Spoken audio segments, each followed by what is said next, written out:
pārāk liels risks, ka suns varētu uzdot kādu kairinājumu signālu, uz ko viņš neprastu reaģēt. Lēnām mēģini izturot mieru. Mierīgāk, tavs suns ir satraukts. Atpakaļ, tur viņu īsākā saitē.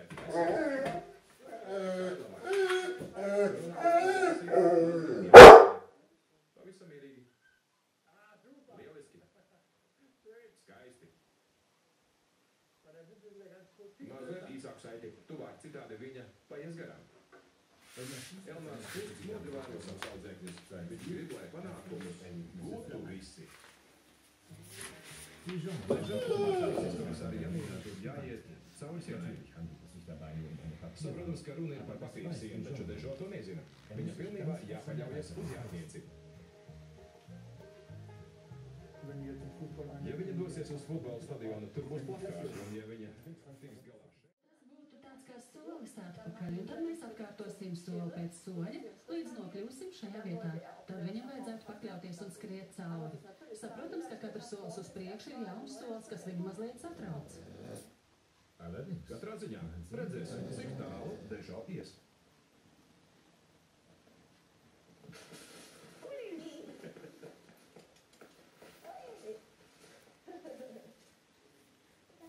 Pat nevilcinājās. Nē, brašs zirdziņš.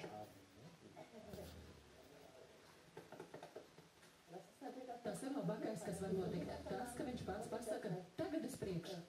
Lieliski. Viņš pat nevilcinājās, vai ne? Ar viņu var labi strādāt. Kad viņš ieraudzīs papīra sienu, mēs viņu pat nevarēsim apturēt. Tad viņš var doties pirmajā izsaukumā.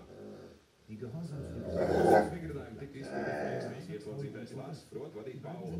Viņi abi ieslodzījuma vietā kļuvuši par... Var nobīties un aizbēgt. Tāpēc viņas turēšu pie savas.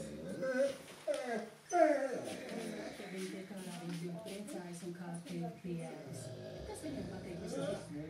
6 mēnešus vecais Kopsis spīlējis ar savu iejūgu. Tas viņa Es patrauc. varu šeit uzliekt uz šķelšas.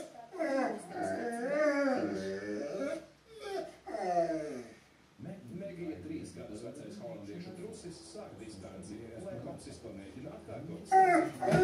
Vietas veidu